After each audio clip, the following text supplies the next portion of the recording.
Assalamualaikum warahmatullahi wabarakatuh. Saya Taskia Vini dengan NPM 2018 015 00744 akan mempresentasikan tentang layanan konsultasi pada mata kuliah konseling format khusus. Yang pertama adalah layanan konsultasi deskripsi umum. Layanan konsultasi adalah proses membantu klien melalui pihak ketiga ataupun membantu sistem memperbaiki layanan terhadap klien mereka. Bentuk yang pertama biasanya disebut konsultasi triedik atau konsultasi tiga pihak. Sangat efektif untuk menangani orang tua yang memiliki masalah dengan anak-anaknya atau guru yang menghadapi siswa-siswa yang bermasalah. Bentuk kedua biasa disebut konsultasi berproses, berfokus utamanya kepada proses yang digunakan lembaga atau institusi mengembangkan misinya. Layanan konsultasi bisa juga disebut sebagai proses penjangkauan karena konselor berfungsi sebagai anggota tim untuk membantu klien atau individu. Selanjutnya, layanan konsultasi merupakan layanan yang dilaksanakan oleh konselor terhadap seorang pelanggan atau disebut konsulti yang memungkinkan konsultasi memperoleh wawasan pemahaman dengan cara-cara yang perlu dilaksanakannya dalam menangani kondisi atau permasalahan pihak ketiga. Selanjutnya ada tujuan. Tujuan dari layanan konsultasi itu dibagi dua menjadi tujuan umum dan tujuan khusus. Nah, yang pertama itu tujuan umum. Tujuan umum dari layanan konsultasi adalah bertujuan agar konsultasi dengan kemampuannya sendiri dapat menangani kondisi dan alat permasalahan yang dialami pihak ketiga. Dalam hal ini, pihak ketiga mempunyai hubungan yang cukup erat dengan konsulti, sehingga permasalahan yang dialami oleh pihak itu sebagian menjadi tanggung jawab konsulti. Yang kedua, tujuan khusus dari layanan konsultasi, kemampuan konsulti sendiri yang dimaksudkan di atas adalah berupa wawasan, pemahaman, dan cara-cara bertindak yang terkait dengan suasana atau permasalahan pihak ketiga si konsultinya. Dengan kemampuan sendiri itu akan melakukan sesuatu sebagai bentuk langsung dari hasil konsultan terhadap pihak ketiga. Dalam kaitan ini berproses pemberian bantuan dan tindakan konsultasi terhadap konsultasi pihak ketiga pada sisi yang kedua, bermaksud mengentaskan masalah yang dialami pihak ketiga yang dimaksud dengan fungsi pengentasan. Nah, jadi tujuan khususnya itu lebih melalui tindakan-tindakan yang akan dilakukan bersama pihak ketiga untuk si konsultinya ini atau kliennya. Nah, yang selanjutnya adalah komponen layanan konsultasi. Yang pertama itu ada konselor. Konselor di sini berperan sebagai tenaga ahli konseling yang memiliki kewenangan melakukan pelayanan konseling pada bidang tugas pekerjaannya. Yang kedua, itu ada konsulti. Konsulti adalah individu yang meminta bantuan kepada konselor agar dirinya mampu menangani kondisi dan atau permasalahan pihak ketiga yang setidak-tidaknya sebagian menjadi tanggung jawabnya. Jadi konsulti ini adalah seseorang meminta bantuan konselor agar mampu menangani masalahnya itu bersama permasalahan pihak ketiga. Yang ketiga ada pihak ketiga. Pihak ketiga adalah individu atau individu-individu yang kondisi dan permasalahannya dipersoalkan oleh konsulti. Jadi pihak ketiga itu seperti seseorang yang menjadi masalah si klien ini gitu.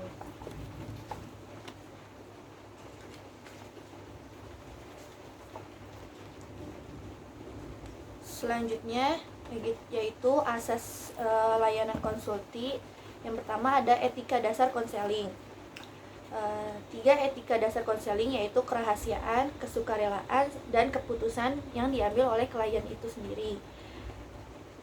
Lalu kerahasiaan konsulti dan pihak ketiga adalah hal yang menyangkut diri dan masalahnya mereka diharuskan dirahasiakan dengan ketat oleh konsultan atau konselor. Dengan jaminan terjaganya rahasia itu, konsulti diharapkan bersikap sukarela, datang sendiri kepada konselor untuk melakukan konsultasi. Jadi tidak ada etika pemaksaan dalam layanan konsultasi ini dan konseling. Selanjutnya, konsulti juga terbuka mengemukakan dan mendiskusikan berbagai hal baik berkenaan dengan diri konsulti maupun permasalahan dengan pihak ketiga untuk suksesnya proses konsultasi. Apapun yang menjadi keputusan konsulti, konselor harus menghargai, tidak boleh membantah atau berusaha mengubah karena konselor menganggap kurang tepat atau kurang sesuai dengan hal yang telah didiskusikan misalnya. Namun demikian, terhadap keputusan konsulti itu konsultan tidak boleh semerta-merta menyatakan bagus itu keputusan dan yang lain-lain. Selanjutnya,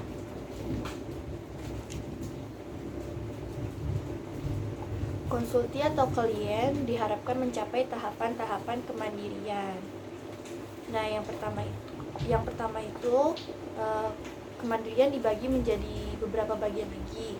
Yang pertama, memahami dan menerima diri sendiri secara positif dan dinamis.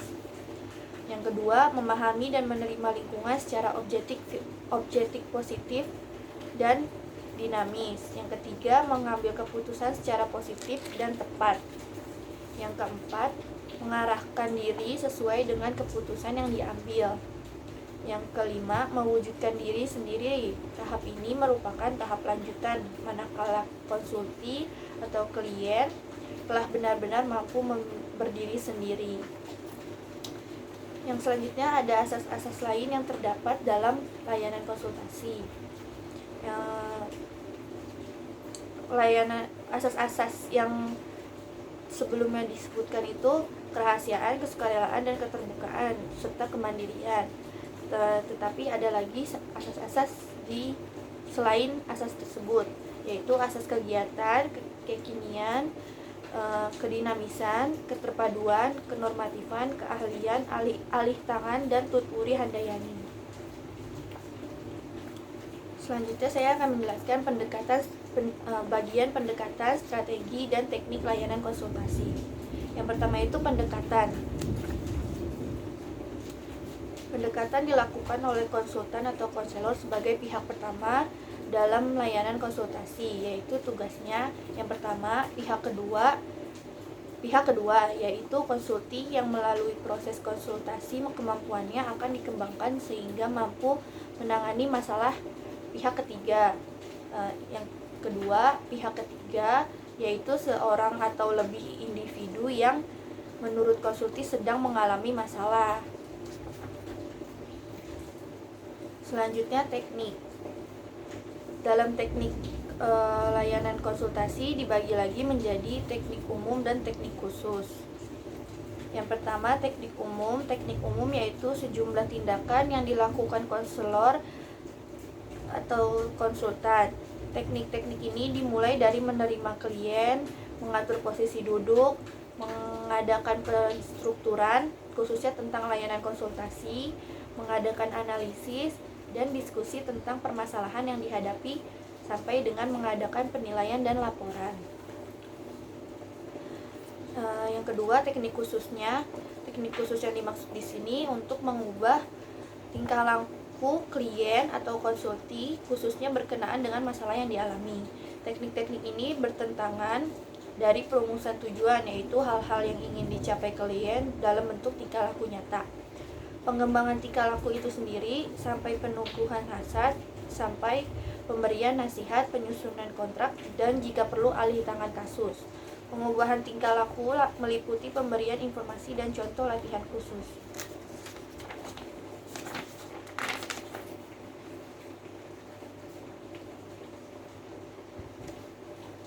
Selanjutnya yaitu strategi BMB3 dalam layanan konsultasi. Sepanjang proses layanan konsultasi atau konselor menerapkan strategi BMB3 yaitu mengajak konsultasi berpikir, merasa, bersikap, bertindak, bertanggung jawab berkenaan dengan permasalahan pihak ketiga. Yang selanjutnya ada waktu dan tempat saat layanan konsultasi.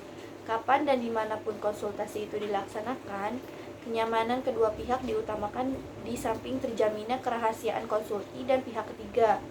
Lebih jauh, waktu dan tempat penyelenggaraan pelayanan antara konsulti dan pihak ketiga juga atas kesepakatan demi kenyamanan dan jaminan atas asas-asas konseling. Selanjutnya keterkaitan. Yang pertama ada keterkaitan jenis layanan. Layanan konseling tidak hanya dapat diwarnai oleh konseling perorangan, melainkan dapat diawali dengan atau bahwa bergeser menjadi konseling perorangan. Pelaksanaan konsultasi dapat berlangsung 1 kali atau lebih di antara 2 atau lebih pelaksanaan konsultasi. Apalagi dalam konsultasi berkelanjutan dapat dilaksanakan kegiatan pendukung seperti aplikasi instrumen, kunjungan rumah, atau bahkan konseling perorangan terhadap konsulti. Dalam keadaan seperti ini, konsultan adalah tenaga profesional yang terlebih dahulu harus menguasai pendekatan dan teknik konseling perorangan, termasuk kegiatan pendukung. Yang kedua, keterkaitan kegiatan pendukung. Kegiatan pendukung dibagi lagi menjadi beberapa bagian. Yang pertama itu aplikasi instrumentasi. Hasil aplikasi instrumentasi seringkali diperlukan untuk mendalami kondisi pribadi pihak ketiga yang masalahnya dibahas dalam konsultasi. Misalnya, konsultasi dengan seorang guru mata pelajaran yang ingin meningkatkan kemampuan belajar siswa-siswinya yang memerlukan data tentang kondisi kegiatan belajar siswa itu. Yang kedua, ada himpunan data. Himpunan data yang menyangkut permasalahan yang dibahas dalam konsultasi, yaitu masalah yang dialami pihak ketiga. Mungkin telah tersedia dalam himpunan data yang berupa contoh, misal data tentang IQ, hasil AUM, dan hasil AUM.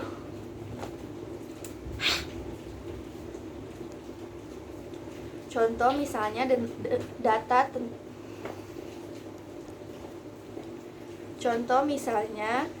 tentang IQ, hasil AUM umum, dan AUM PTSDL, hasil riwayat belajar, hasil riwayat kesehatan, cita-cita, keterangan tentang orang tua, dan lain-lainnya. Selanjutnya ada konferensi kasus. Konferensi kasus di sini diselenggarakan pada lembaga yang di dalamnya terdapat sejumlah personalia atau individu dengan kedudukan dan wewenang yang tidak sama. Misal di sekolah dapat diselenggarakan konferensi kasus di antara para guru-guru dengan guru yang lainnya membahas suatu permasalahan terhadap siswa tertentu. Lalu di sebuah kantor dapat diselenggarakan konferensi kasus oleh para pimpinan kantor yang membahas kasus karyawan tertentu. Perlu diingat lagi bahwa dimanapun konferensi diselenggarakan, asas kerahasiaan individu yang kasusnya sedang dibahas harus tetap dijaga dan jangan sampai terdengar oleh pihak lain. Keterkaitan konferensi kasus dalam layanan konsultasi terletak pada tujuan konferensi kasus itu sendiri, yaitu mengenal lebih mendalam kasus yang dibahas dan menggalang komitmen pihak-pihak yang hadir dalam konferensi kasus yang bersama-sama menangani kasus yang dibahas itu. Konferensi kasus ini seperti sama di perumpamaannya itu ya, kita diskusi tentang tentang permasalahan si individu ini, seperti siswa ini jalan keluarnya harus seperti apa gitu. Selanjutnya ada kunjungan rumah. Tujuan kunjungan rumah sejalan dengan tujuan konferensi kasus, yaitu lebih mendalami masalah yang ditangani dan membina komitmen pihak-pihak yang terkait dengan masalah yang dialaminya. Dalam hal ini orang tua dan anggota keluarga lainnya yang mengalami masalah tersebut. Yang kelima, selanjutnya ada tampilan perpustakaan. Tampilan kepustakaan diselenggarakan dengan meminta konsulti membaca buku atau artikel dengan materi yang terkait dengan permasalahan pihak ketiga. Hasil bacaan tersebut dapat memperluas konsulti dan dapat dibahas secara langsung dalam proses konsultasi. Yang keenam, alih tangan kasus. Alih tangan kasus dilakukan apabila masalah pihak ketiga yang dibawa konsulti adalah masalah yang tidak menjadi kewenangan konsultan untuk terlibat dalam penanganannya. Konselor perlu menjelaskan mengapa masalah tersebut perlu dialih tangankan dan langkah-langkah apa yang perlu ditempuh konsulti dalam proses alih tangan itu. Sedapat-dapatnya konsultan dapat menunjukkan lembaga atau ahli mana yang dapat dikunjungi oleh konsulti. Jika diperlukan konsultan dapat menyertakan surat pengantar untuk dibawa konsulti yang ditunjukkan kepada lembaga atau ahli yang menerima alih tangan kasus tersebut. Di alih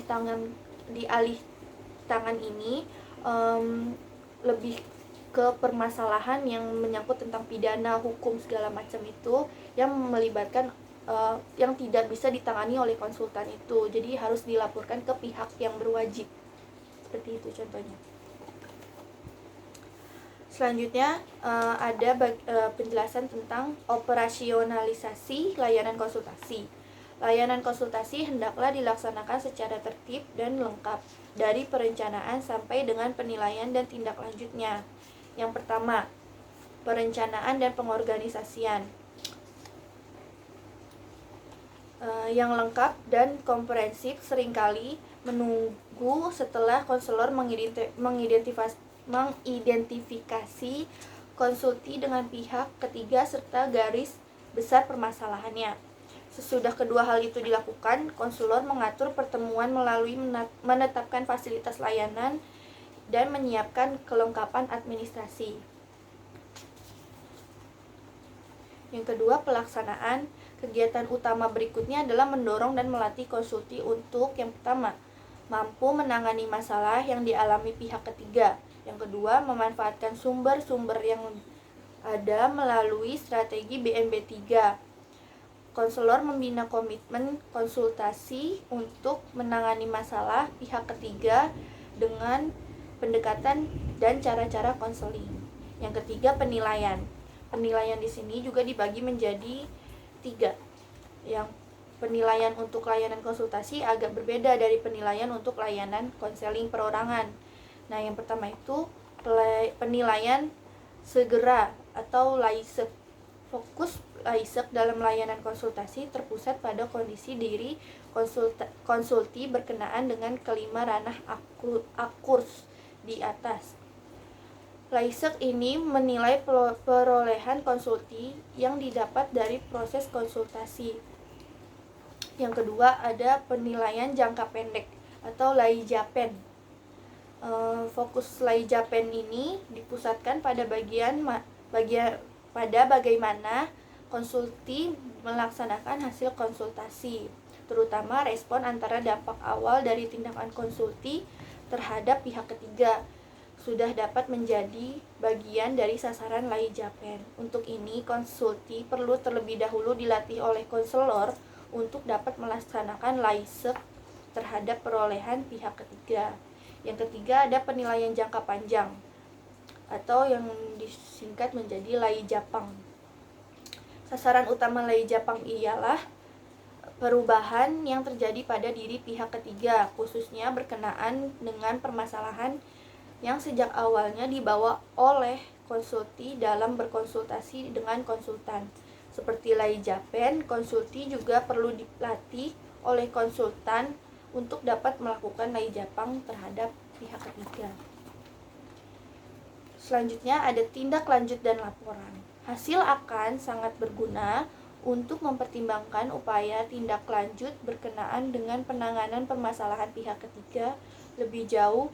Hasil seluruh penilaian itu akan menjadi bahan analisis dan diskusi pada kesempatan konsulti berikutnya berkelanjutan.